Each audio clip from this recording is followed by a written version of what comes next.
On August 14, 1827, in the rice plantation surrounding Charleston, South Carolina, a plantation owner named Josiah Crane was found dead in his library, his skull crushed so completely that physicians examining the body reported bone fragments embedded in the mahogany desk 6 feet away. The coroner's report, still preserved in Charleston County archives, described injuries consistent with compression by hands of extraordinary size and strength, exceeding normal human capacity.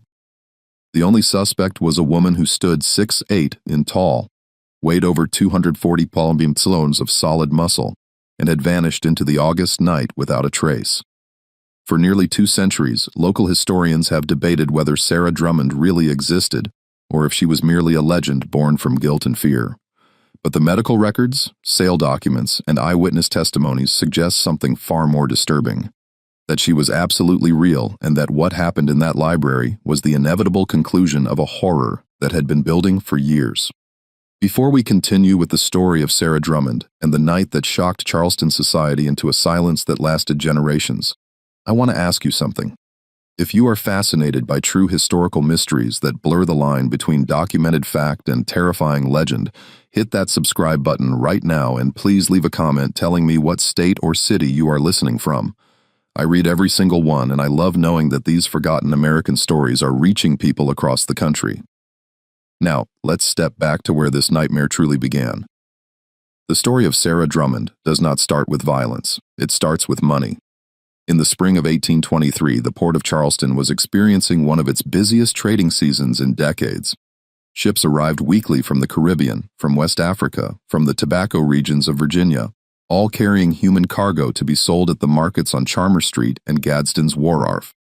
Charleston was not just a port city. It was the beating heart of the domestic slave trade in the American South, a place where fortunes were made through the buying and selling of human beings with the same casual efficiency as cotton bales or rice barrels. The rice plantations that surrounded Charleston were particularly brutal operations. Unlike the cotton fields further inland, rice cultivation required workers to stand in water for hours at a time in swamps teeming with malaria-carrying mosquitoes, venomous snakes, and alligators. The death rate among enslaved workers on rice plantations was staggering. Some historical estimates suggest that nearly 30% of enslaved people working in the rice fields died within their first year. The work was so dangerous, so exhausting, so deadly that plantation owners constantly needed to purchase new workers to replace those who had perished. This created a perverse economy. Slave traders scoured the southern states looking for strong, healthy workers who could withstand the brutality of the rice swamps, and occasionally they found something unusual, something that would fetch an extraordinary price.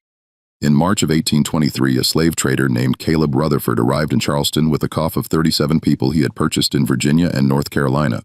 Among them was a young woman, perhaps 19 or 20 years old, who immediately drew attention for one unmistakable reason: she was enormous. Contemporary accounts from the auction house records describe her as standing near 7 feet in height, with a frame of unusual breadth and musculature. Witnesses at the auction reported that she had to duck to enter doorways and that her hands were so large they could wrap entirely around a man's head. Her name, according to the auction documents, was Sarah. No last name was recorded in the initial sale papers, as was common practice. She had been born on a small farm in Piedmont, North Carolina, the daughter of an enslaved woman whose name has been lost to history. From the scattered records that survive, it appears Sarah suffered from a condition that modern medicine would recognize as pituitary gigantism, a rare disorder caused by excess growth hormone, typically due to a benign tumor on the pituitary gland. In the 1820s, however, no such medical understanding existed.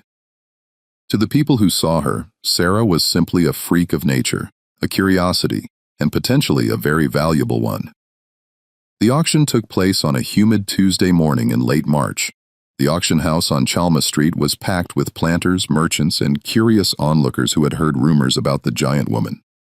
When Sarah was brought onto the platform, still shackled at the wrists and ankles, a murmur rippled through the crowd.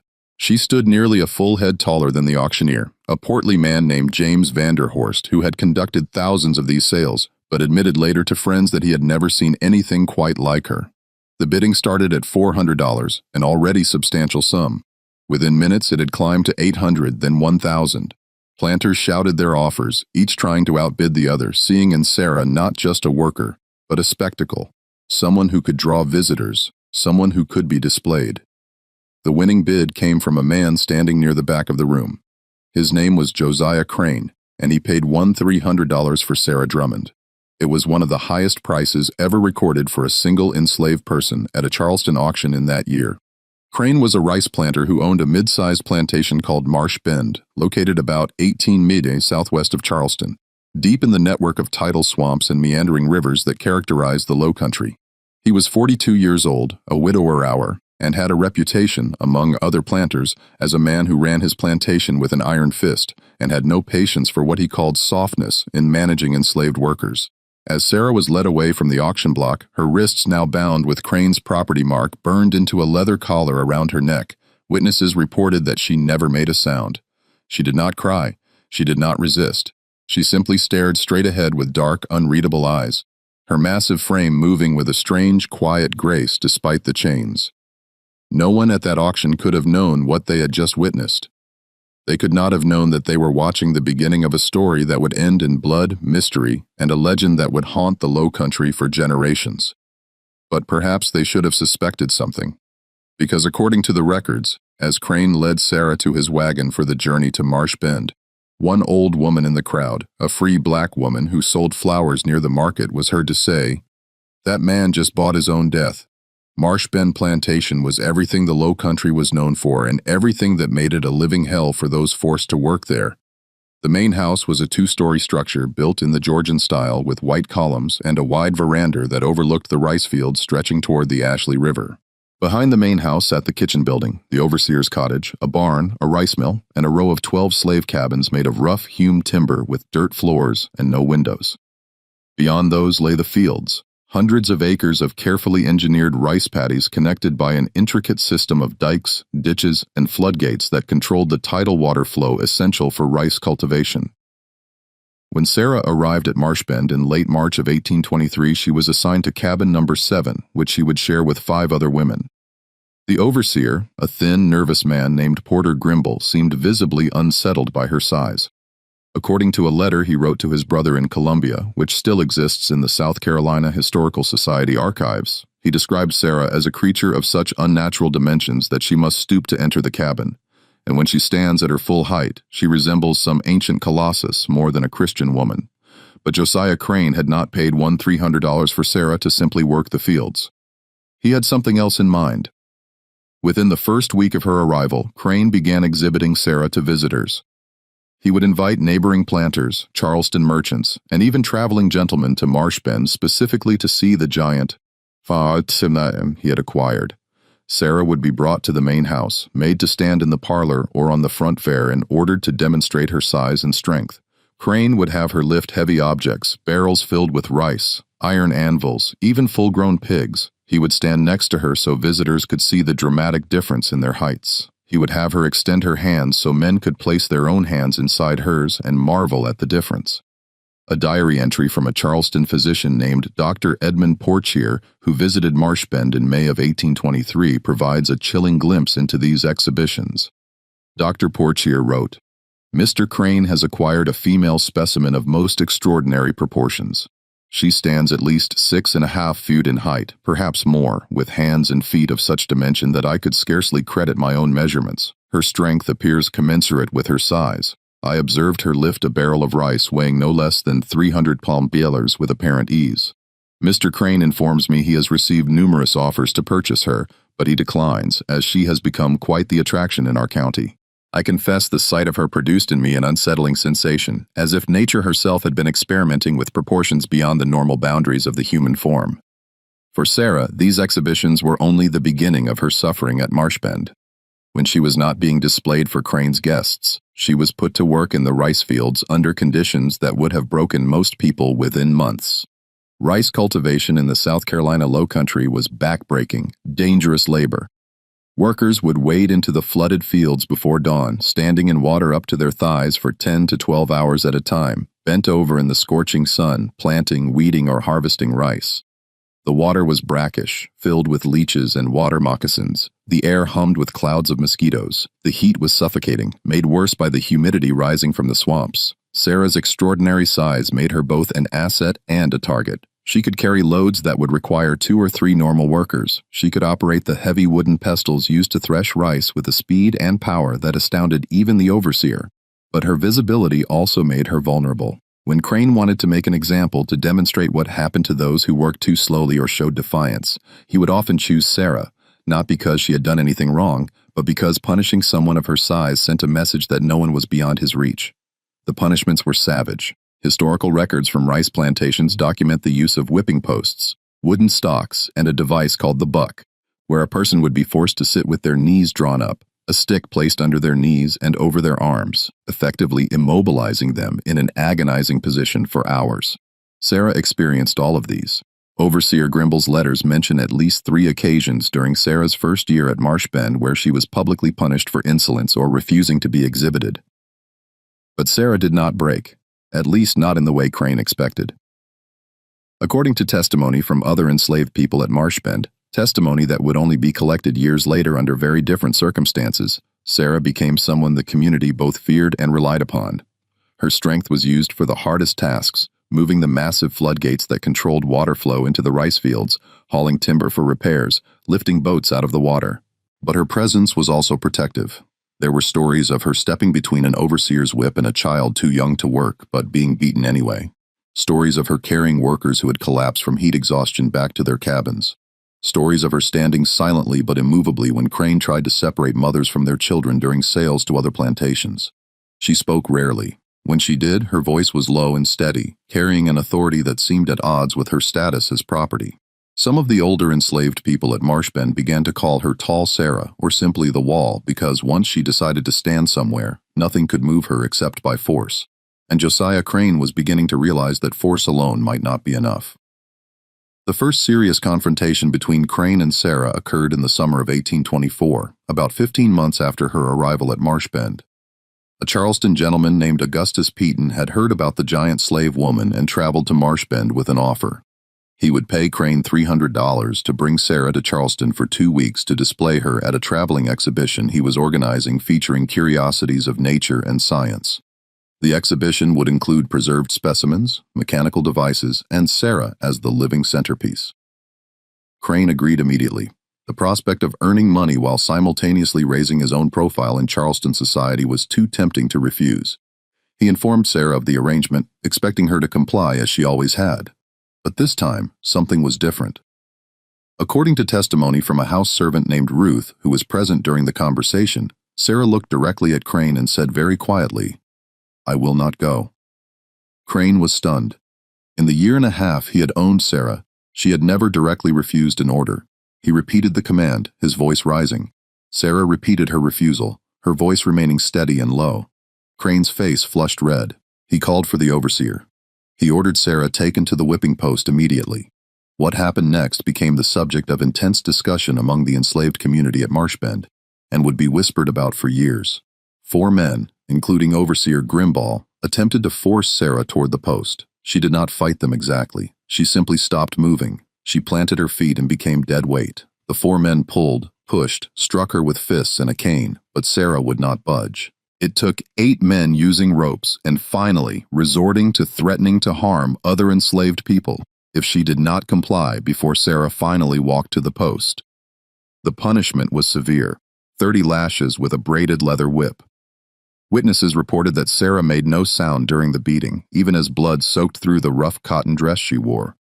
When it was over, and she was finally released from the post, she walked back to her cabin without assistance, her back shredded, but her posture as upright as ever. She did not go to Charleston. Crane, humiliated in front of his overseer and workers, eventually told Peaton the deal was off, inventing an excuse about Sarah falling ill. But something had shifted at Marsh Bend. The other enslaved people had seen that Sarah could be hurt. Yes, but they had also seen that she could make Josiah Crane back down.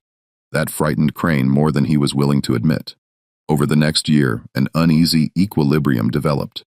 Crane continued to exhibit Sarah to visitors who came to Marsh Bend, but he stopped trying to take her off the plantation.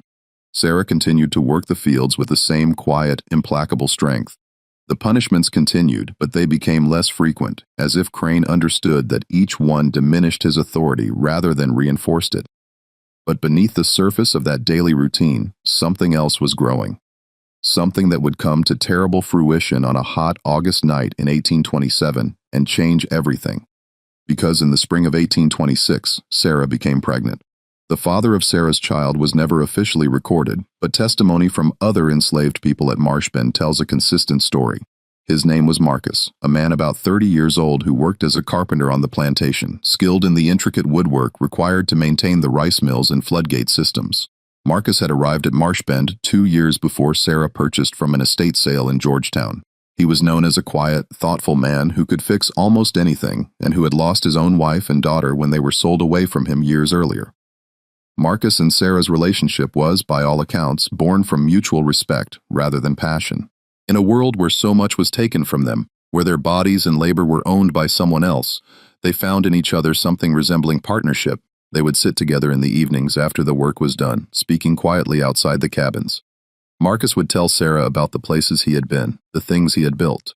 Sarah, who had been moved so many times in her young life that she barely remembered her own mother's face, would listen. When Sarah discovered she was pregnant in early 1826, the news spread quickly through the slave quarters. Pregnancy on a plantation was always complicated, representing both hope and fresh horror. A child meant continuity, family, the possibility of something beyond the endless grind of labor.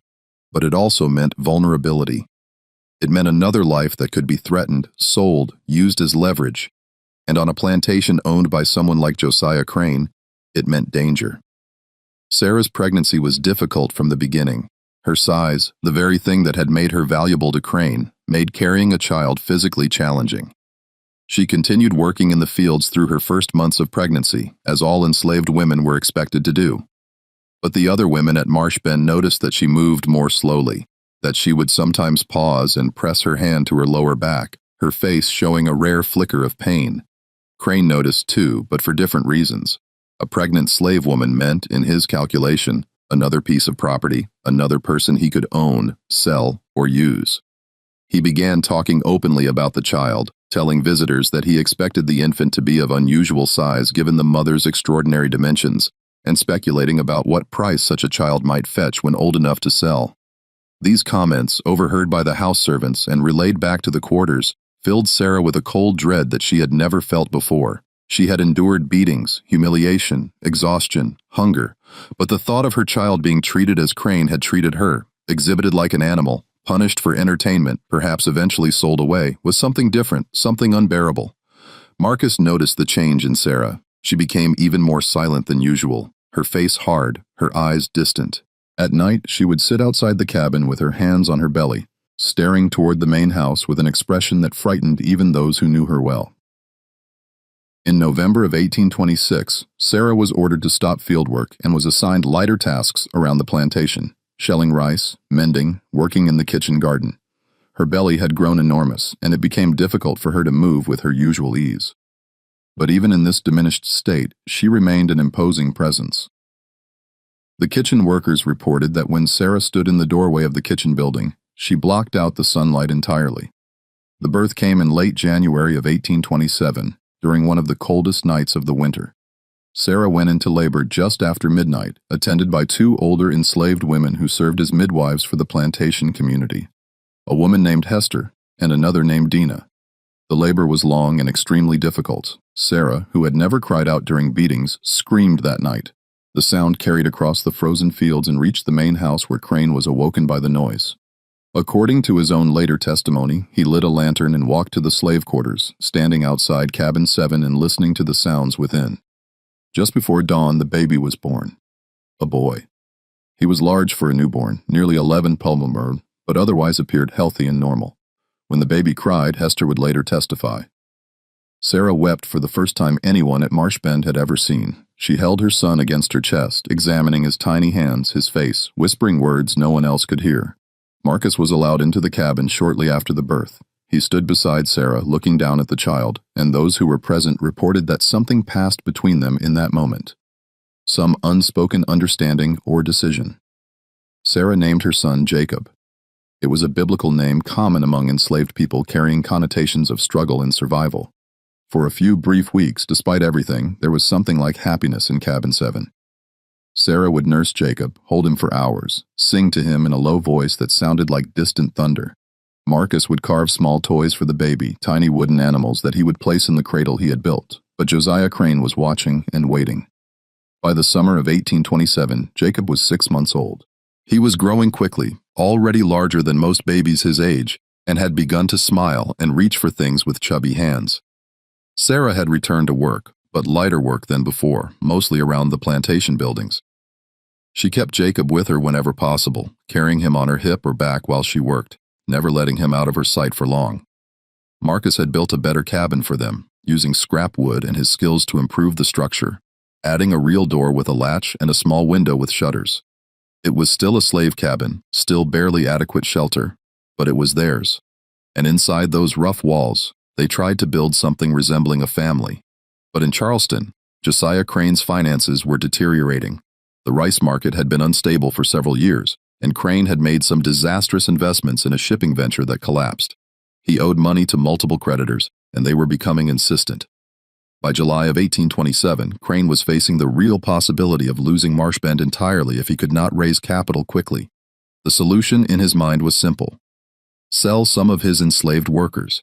He could sell 5 or 6 people and clear enough debt to stabilize his position. The question was which ones to sell. On a humid Tuesday afternoon in early August, a slave trader named Nathaniel Gadden arrived at Marsh Bend. Gadden was well known in the Charleston market, a man who specialized in purchasing enslaved people from financially troubled planters and then reselling them at auction or to plantation owners further south in Georgia and Florida. He had a reputation for driving hard bargains and for not caring where families ended up after he purchased them. Crane and Gadsden spent several hours walking through the plantation, inspecting the enslaved workers, discussing their ages, skills, and potential prices. When they reached the area near the kitchen garden where Sarah was working with Jacob sleeping in a cloth sling on her back, Gadsden stopped and stared. The conversation that followed was overheard by a young boy named Peter, who was supposed to be hauling water but had hidden behind a woodpile close enough to hear. Peter's testimony given many years later provides the only direct account of what was said. Gadden, Lord Almighty, is that the giant woman I heard about? Crane, that is Sarah, 6'8", strongest worker I have. Gadden, and the child, Crane, her son, about 6 months old. Gadden walked closer, circling Sarah while she continued working, her face expressionless. He seemed particularly interested in Jacob. Gadden, how much for the child? Sarah's hand stopped moving. She did not turn around, but her entire body went rigid. Crane, I had not considered selling him separately. Gadsden, I have a buyer in Savannah, wealthy family looking for a house servant they can train from infancy. They pay premium prices for children. Light work, good conditions. I could give you $400 for that baby today. There was a long silence. Sarah had turned slowly to face them now, still holding her hoe, her face absolutely blank. Crane, 400 Gadsden today. Cash. I take him with me when I leave this afternoon. Peter reported that Sarah made a sound, then low in her throat like an animal, but she did not speak. Crane looked at her, then back at Gadsden. Crane, I need to consider this. But everyone who heard that conversation knew the truth. Josiah Crane needed $400 more than he needed to keep a 6-month-old baby on his plantation. It was just a matter of time. That night in Cabin 7, Sarah and Marcus spoke in urgent whispers until long after dark. No one knows exactly what they said, but the decision they reached would echo through history. The next morning, August 13, 1827, Marcus was gone. He had vanished during the night, taking nothing with him except the clothes on his back. An enslaved man running away from a plantation was not unusual, though it was extremely dangerous. The roads were patrolled. Slave catchers operated throughout the low country with dogs and weapons. The punishment for captured runaways was savage, but Marcus did not run alone because hidden in the lining of his coat, sewn there by Sarah herself, was a detailed map Marcus had drawn of the plantation, the surrounding area, and the path to Charleston, along with a letter.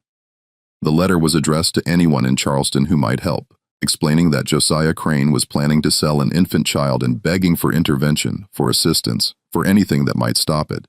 It was a desperate plan, almost certainly doomed to fail, but it was the only plan they had. Crane was informed of Marcus's disappearance just after dawn. His reaction was explosive. He ordered Overseer Grimball to organize a search party immediately to contact the slave patrol to send riders to Charleston to watch the roads. The plantation was in chaos all morning as men on horseback spread out through the surrounding swamps and fields searching for any sign of Marcus. They found him just after noon about 8 miles from Marsh Bend trying to cross a creek. The slave patrol had dogs, and Marcus had left a trail through the soft mud near the water. They brought him back to Marsh Bend, bound with ropes, bleeding from dog bites on his arms and legs, but still alive. What happened next became the subject of testimony in multiple legal proceedings over the following months, though the accounts vary depending on who was speaking and when. Crane ordered Marcus taken to the whipping post immediately. He announced that he would personally administer the punishment and that it would be severe enough to serve as a warning to anyone else who might consider running. The entire enslaved community was forced to gather and watch. Sarah was made to stand at the front holding Jacob. The punishment was brutal, even by the standards of that time and place. 50 lashes delivered with a heavy leather whip. Marcus was tied to the post, his shirt torn away. Crane swung the whip himself, putting his full strength into each stroke. Blood appeared on Marcus's back after the 5th lash. After the 10th, his skin was torn open in multiple places. After the 20th, he had stopped screaming and hung limp against the ropes. Sarah watched all of it, her face like carved stone, her arms wrapped around Jacob, who was crying now, frightened by the sounds and the atmosphere of violence. Witnesses reported that Sarah's eyes never left Marcus's face, and that Marcus, in the brief moments when he was conscious, looked only at her. When it was over, Marcus was cut down and dragged to his cabin, barely conscious. Crane turned to address the assembled crowd, his own face flushed and sweating, blood flecks on his shirt. He announced that anyone who helped a runaway, anyone who even knew about a planned escape and did not report it, would receive the same punishment. Then he dismissed everyone back to work. Everyone except Sarah. Crane approached her, standing close enough that she had to look down at him. He was a man of average height, and next to Sarah, he looked almost childlike, but his voice was hard and cold. "Tomorrow morning," he said, "Mr. Gadsden returns and he will take your son. You will not resist. You will hand the child over quietly. If you cause any trouble, if you make any scene, I will have Marcus beaten again. And this time he will not survive it. Do you understand me?" Sarah said nothing. She simply stared down at Crane with those dark, unreadable eyes. After a long moment, Crane turned and walked back to the main house. That night, the plantation was unnaturally quiet. Even the normal sounds of the swamp seemed muted, as if the world itself was holding its breath. In cabin 7, Sarah sat on the floor holding Jacob, rocking him slowly while he slept. In another cabin, Marcus lay on his stomach, his shredded back treated with grease and herbs by the other enslaved people, drifting in and out of consciousness. And in the main house, Josiah Crane sat in his library, going over his account books, calculating how the $400 from selling Jacob would ease his immediate financial pressures. He drank brandy and occasionally looked out the window toward the slave quarters, his face troubled despite his certainty that he had made the right decision. None of them knew that the next night would end in blood, mystery, and a legend that would never truly be solved. August 14th, 1827, dawned hot and oppressively humid. The kind of low-country summer day where the air feels thick enough to choke on. The sun rose blood-red over the rice fields, filtered through the haze of moisture rising from the swamps. Later, people would remember that detail as if nature itself had been warning them of what was to come. Sarah rose before dawn as she always did. She nursed Jacob, changed him, dressed him in the cleanest clothes she had, a small cotton gown she had sewn herself. She held him close and whispered to him for a long time, words no one else heard. Then she carefully placed him in the wooden cradle Marcus had made, and she went to work. All morning, Sarah worked in the kitchen garden with a kind of mechanical efficiency. The other women working near her reported that she spoke to no one, acknowledged no one, simply moved through her tasks with her face expressionless and her movements precise. Several people tried to speak to her to offer sympathy or support, but she did not respond. It was as if she had retreated somewhere deep inside herself, somewhere no one could reach. Around mid-morning, Nathaniel Gadsden arrived at Marsh Bend in a wagon driven by his assistant, a young man whose name is not recorded. Gadsden went directly to the main house and was shown into Crane's library, where the two men finalized their transaction. $400 in cash exchanged for ownership papers hastily written up for an infant named Jacob, age 6 months, property of Josiah Crane, now sold to Nathaniel Gadsden. At noon, Crane sent word that Sarah should bring the child to the main house. The message was delivered by a house servant named Ruth, who had the unenviable task of walking to the kitchen garden and telling Sarah that it was time to give up her son. Sarah's reaction was unexpected. She simply nodded. She put down her hoe, wiped her hands on her dress, and walked calmly to cabin 7. She emerged a few minutes later carrying Jacob, who was awake and looking around with curious eyes. She walked toward the main house without hurrying, without hesitating, her face still showing no emotion at all. The other enslaved people watched her go, many of them weeping. Some expected her to run, to fight, to do something. But Sarah just walked steadily across the yard, up the steps of the main house, and disappeared inside.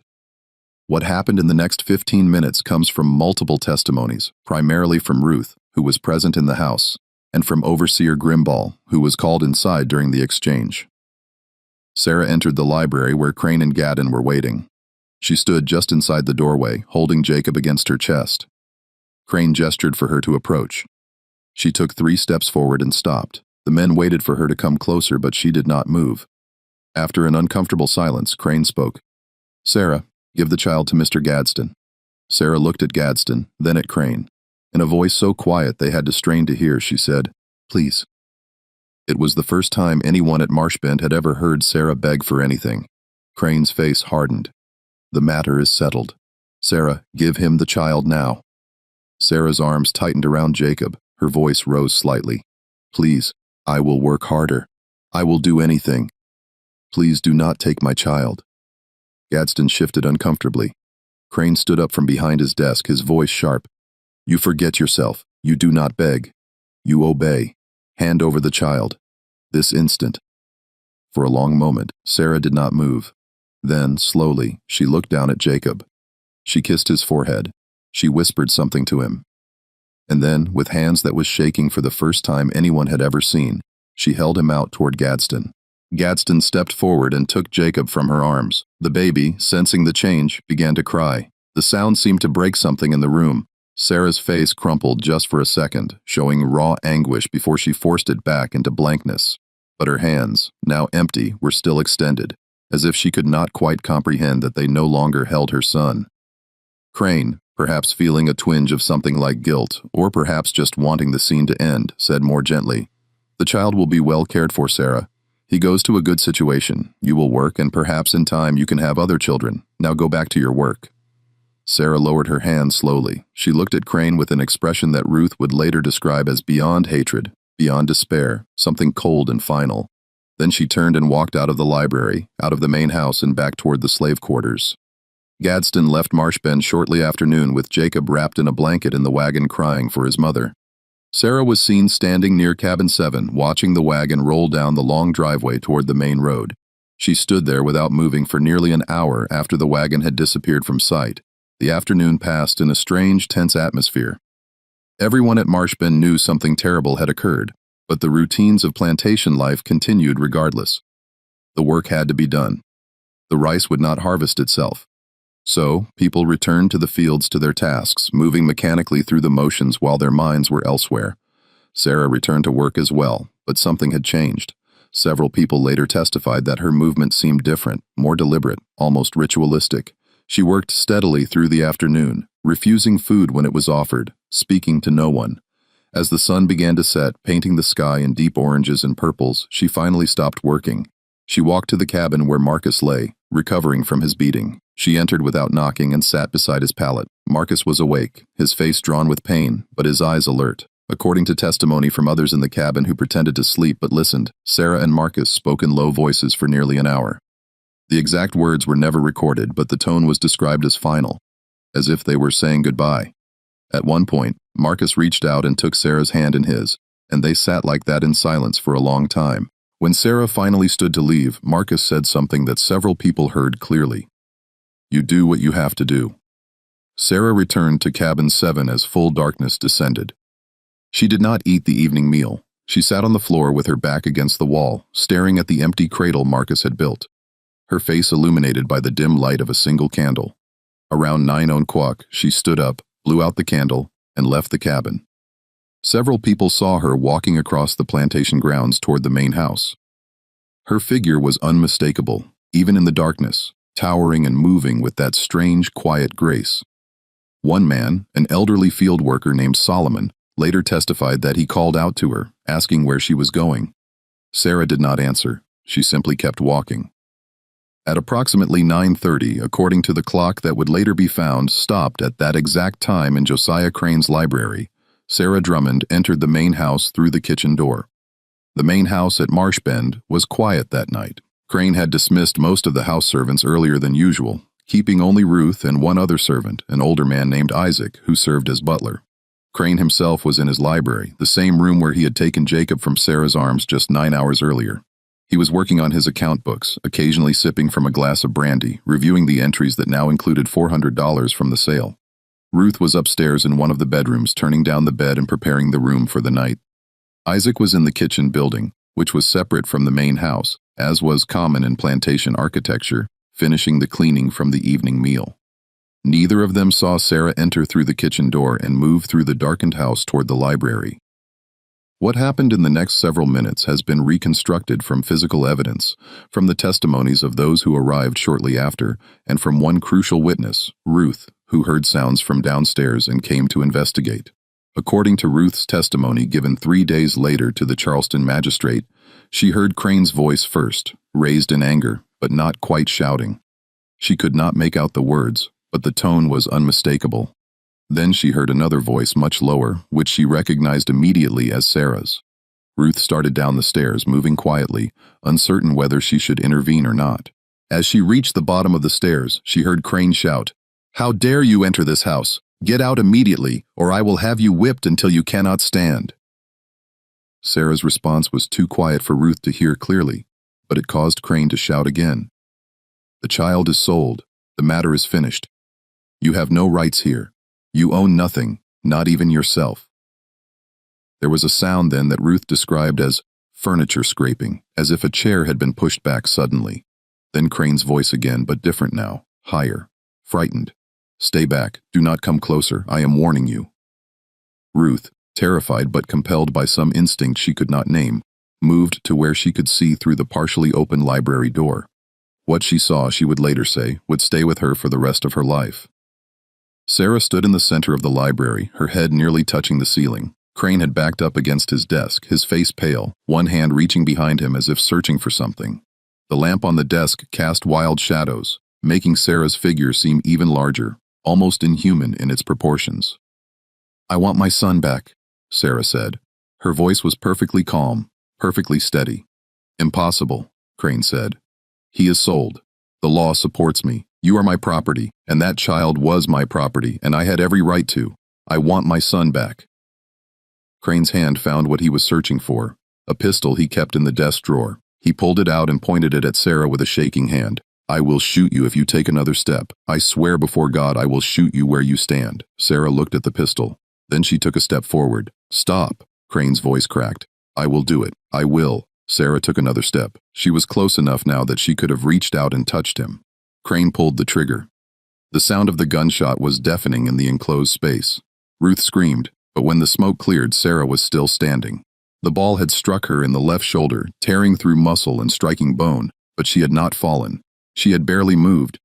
Blood was spreading across her dress, black in the lamplight, but her face showed no pain. Only that same terrible blank determination. Crane stared at her in horror. He tried to toss the pistol again for a second shot, but his hands were shaking too badly. Sarah reached out and took the pistol from his hands as easily as one might take a toy from a child. She threw it across the room where it struck the wall and clattered to the floor. "Where is my son?" Sarah asked. "I do not know." Crane was backed against the desk now with nowhere to go. Gadsden took him. "I do not know where. I swear I do not know." Sarah stood there for a long moment, looking down at Crane. Blood was dripping from her shoulder, pattering on the floor. When she spoke again, her voice was so quiet that Ruth could barely hear it. "You took everything from me. You took my body, my labor, my dignity, my child. You took everything. What do you have left to take?" "Please," Crane whispered. "Please, I can get him back. I can find him. I can." But Sarah was not listening anymore. She reached out with both hands and took Crane by the head, her enormous hands wrapping around his skull the way one might hold a melon. Crane tried to scream, but the sound was cut off almost instantly. Ruth turned and ran. She ran out of the house across the yard, screaming for help. Behind her, from inside the library, she heard a sound she would describe as like a pumpkin being smashed, followed by the heavy thump of something large falling to the floor. By the time Overseer Grimball and 2 other men arrived at the main house, perhaps 3 minutes later, the library was silent. They entered cautiously, Grimball carrying a rifle, expecting violence. What they found was worse than violence. It was finality. Josiah Crane lay on the floor beside his desk on his back, his eyes open and staring at nothing. His head was misshapen, crushed with such force that blood and brain matter had sprayed across the desk and nearby books. The physical evidence was unmistakable. He had been killed by compression by hands of extraordinary size and strength, squeezing his skull until it fractured and collapsed inward. Sarah was gone. The window behind the desk, which looked out over the back of the property toward the swamps, was open. A trail of blood led from Crane's body to the window and out into the darkness beyond. The men stood in shocked silence for a moment, trying to comprehend what they were seeing. Then Grimaud took control. He sent one man to ride to Charleston immediately to alert the authorities. He sent another to gather all the enslaved men to form a search party. He posted guards at the main house to preserve the scene. But even as he gave these orders, Grimaud knew in his heart that they would not find Sarah Drummond. The swamps around Marsh Bend were vast, dark, and treacherous. A person who knew them well could disappear into that wilderness and never be found. And Sarah had just killed a white plantation owner in front of a witness. She had nothing left to lose. The search began within the hour, but it was chaotic and disorganized. Men with torches and dogs spread out into the swamps, calling out, crashing through the underbrush. They found the blood trail easily enough, droplets leading away from the house into the rice fields and then toward the treen. But at the edge of the swamp, the trail disappeared. The ground was too wet, too tangled with vegetation, and in the darkness it was impossible to track anything with certainty. They searched all night and found nothing. No body, no clothing, no sign that Sarah had been there at all, except for that blood trail that ended at the swamp's edge, like a line drawn in the sand. As dawn broke on August 15th, the searchers returned to Marsh Bend, exhausted and empty-handed. Just when we thought the horror at Marsh Bend had reached its conclusion, the investigation revealed something that would haunt Charleston society for generations. If this story is giving you chills, share this video with a friend who loves dark mysteries. Hit that like button to support our content, and do not forget to subscribe to never miss stories like this. Let's discover together what happens next, because the mystery of Sarah Drummond was only beginning. The Charleston authorities arrived at Marsh Bend on the afternoon of August 15th, led by a magistrate named William Huger and accompanied by the sheriff, 2 deputies, and a physician named Dr. James Pelo. What they found was a plantation in chaos, with the enslaved community terrified and silent, the overseer overwhelmed, and a crime scene that defied easy explanation. Dr. Prelo's examination of Josiah Crane's body was thorough and disturbing. His official report, preserved in the Charleston County Archives, describes injuries consistent with massive compression force applied to the cranium, resulting in multiple fractures, brain hemorrhage, and immediate death. The doctor noted that the marks on Crane's skull corresponded to fingers of unusual length and width, and that the force required to produce such injuries would exceed the capacity of most men, requiring strength of an extraordinary nature. The investigation focused initially on finding Sarah, but as the days passed, with no trace of her, the authorities began to interview everyone at Marsh Bend. The testimonies they collected painted a disturbing picture of life on the plantation and of Sarah herself. Ruth gave her account of what she had witnessed, though she was clearly terrified of the consequences. Her testimony was corroborated by Isaac, who had heard the gunshot and had seen Sarah's bloody trail leading from the house. Other enslaved people testified about Sarah's size, her strength, the years of abuse she had suffered, and the sale of her child the morning of the murder. The discovery of the gunshot wound complicated matters. The authorities found the pistol where Sarah had thrown it, and the ball lodged in the wall behind where she had been standing. This meant Crane had shot Sarah before she killed him, which raised uncomfortable legal questions about self-defense. Could an enslaved person claim self-defense against their owner? The law said no, but the circumstances made even the most hardened magistrates uneasy. Marcus was questioned extensively. He was still recovering from his beating, barely able to sit up, but the authorities suspected he knew something about Sarah's whereabouts. Marcus maintained that he had been in his cabin all night, too injured to move, and knew nothing of what Sarah had done until he heard the commotion afterward. Several other enslaved people confirmed his story. The authorities had no choice but to accept it, though they remained suspicious. As word of the murder spread through Charleston and the surrounding low country, public reaction was divided and intense. Among the plantation-owning class, there was outrage and fear. If an enslaved woman could kill her owner with impunity and then disappear, what did that mean for the stability of the entire system? Emergency meetings were called, patrols were increased, new restrictions were placed on enslaved people's movements. But among other communities, particularly free black people and those opposed to slavery, the story took on different dimensions. Sarah became to some a symbol of resistance. To others, a cautionary tale about the inevitable violence that slavery produced. To still others, she was simply a mother who had been pushed beyond endurance. The search for Sarah continued for weeks, expanding far beyond Marsh Bend. Slave catchers were hired, rewards were posted. Reports came in from across the region of sightings of a woman matching Sarah's distinctive appearance. A woman of extraordinary height seen near the Santee River. A giant woman spotted on a road leading north toward North Carolina. A tall woman asking for food at a church in the back country. But none of these sightings were ever confirmed. When investigators followed up, they found nothing. It was as if Sarah had been swallowed by the landscape itself, becoming part of the swamps and forests that surrounded Marsh Bend. Then in September of 1827, something unexpected happened. A letter arrived at the Charleston magistrate's office. It had no return address and had been left at a post office in Columbia over 100 miles from Charleston. The handwriting was crude but legible, the spelling uncertain but understandable. It read, "To those seeking the woman Sarah, I am not dead, I will never return. I am going north to find my son. If any man tries to stop me, he will meet the same fate as Josiah Crane. Do not follow me." The letter was not signed, but Magistrate Huger was convinced it was authentic.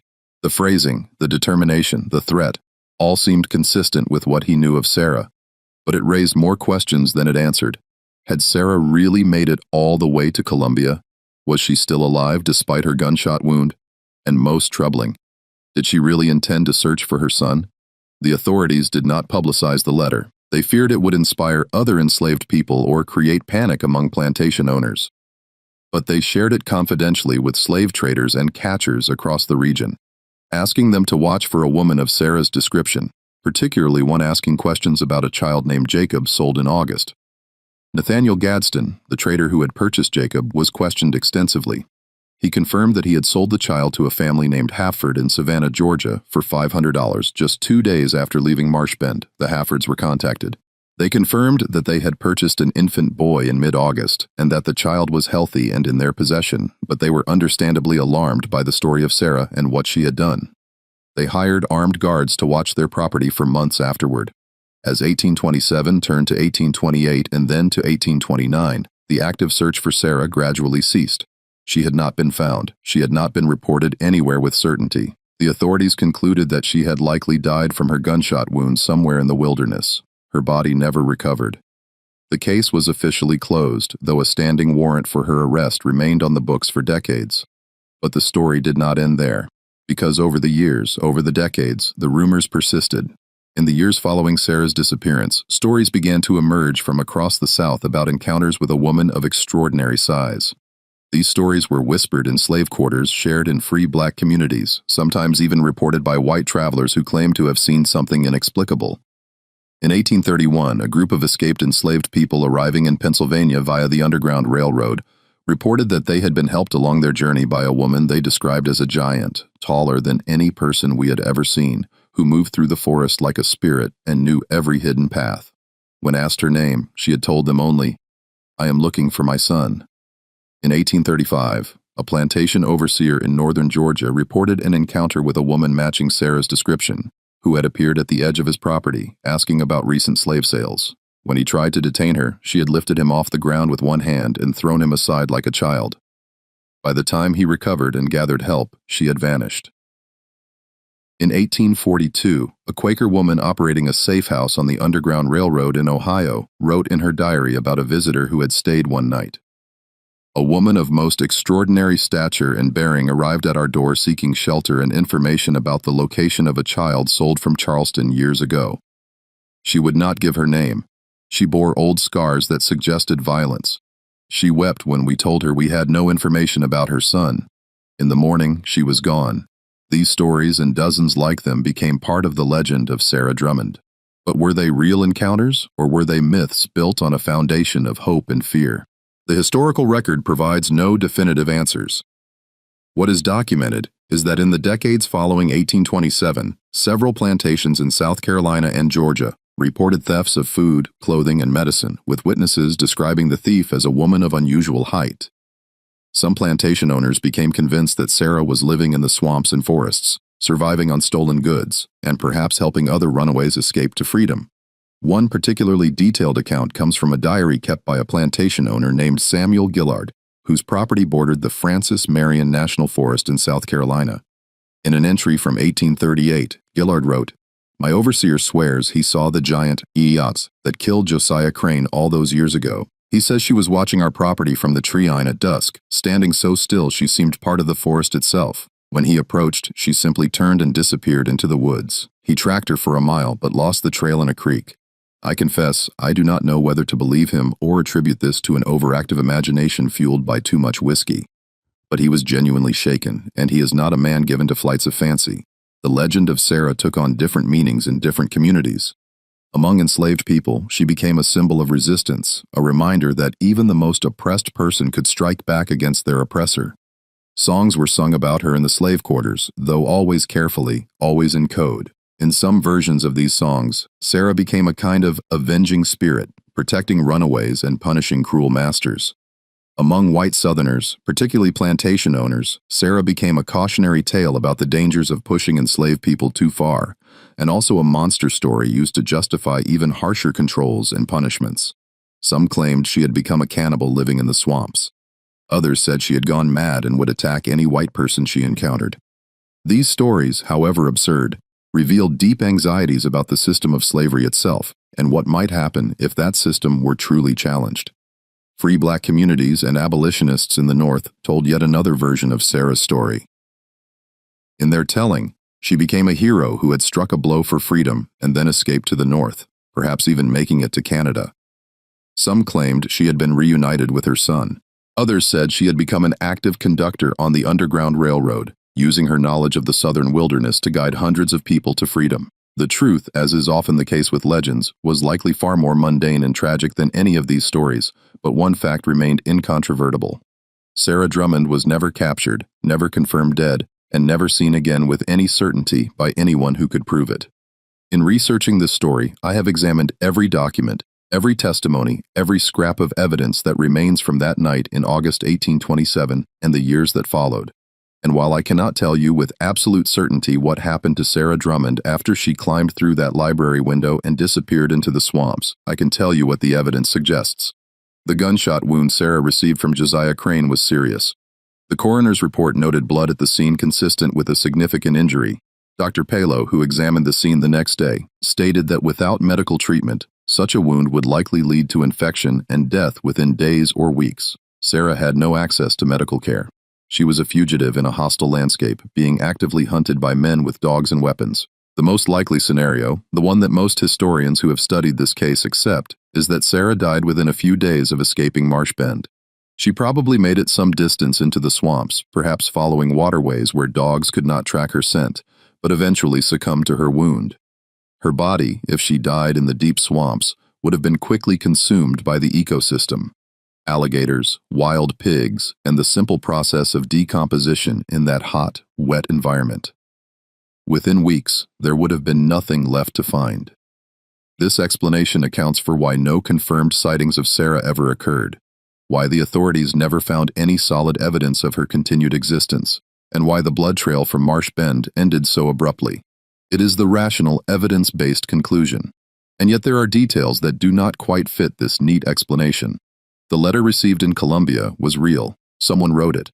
Someone who knew details about Sarah that were not public knowledge. If Sarah died in the swamps near Marsh Bend, who wrote that letter? The reports from the Underground Railroad operatives are also difficult to dismiss entirely.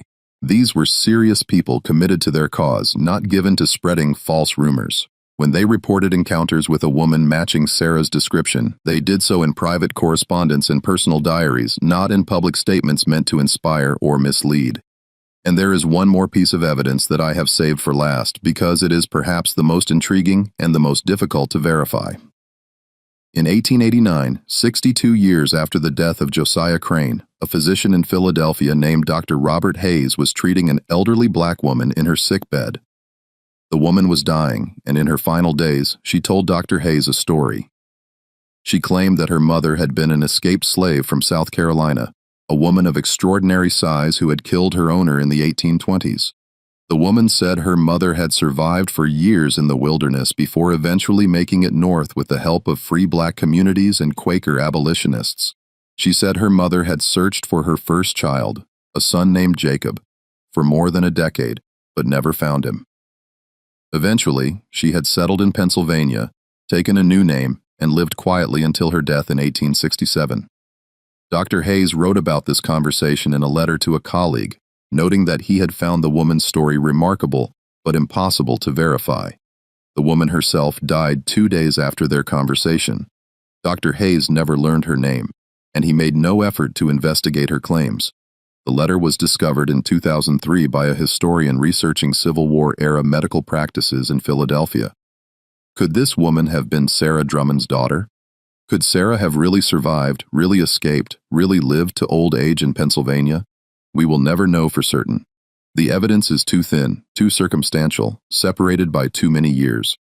What we do know, what is incontrovertibly documented and real, is what happened on the night of August 14, 1827, in that library at Marshbend.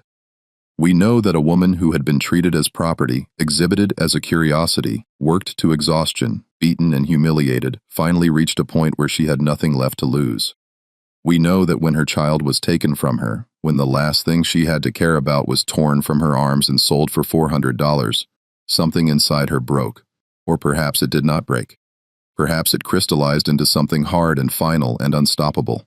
We know that Josiah Crane died that night, his skull crushed by Sarah's bare hands. We know that Sarah disappeared and was never found. And we know that for nearly 2 centuries, people have wondered and debated and told stories about what really happened to the giant slave woman of Charleston. The truth is probably simpler and sadder than the legends. But the legends persist because they speak to something fundamental about the human spirit and what happens when that spirit is pushed beyond endurance.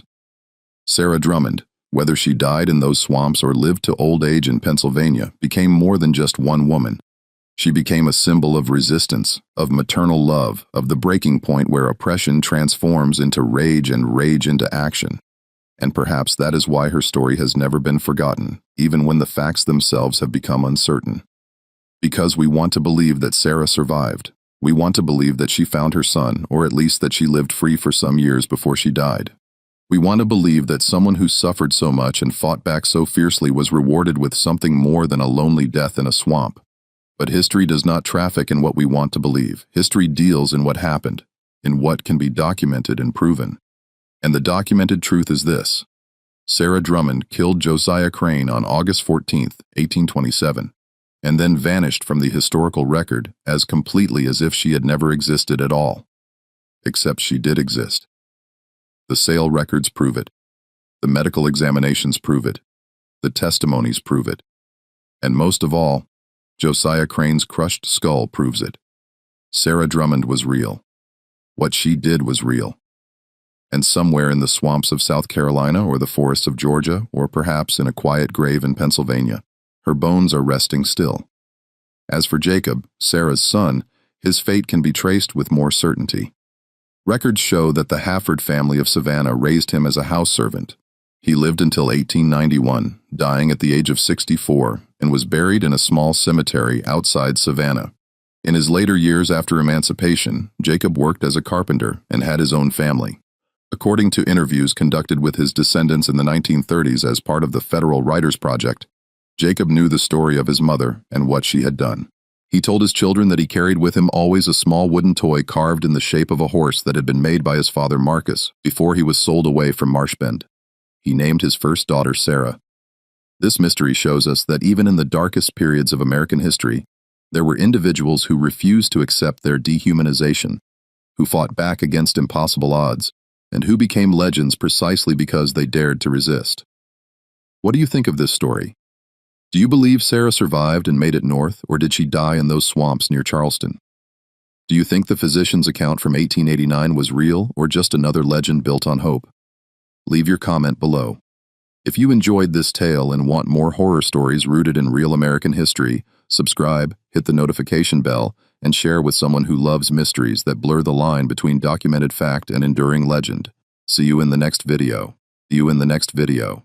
See you in the next video. See you in the next video. See you in the next video. See you in the next video. See you in the next video.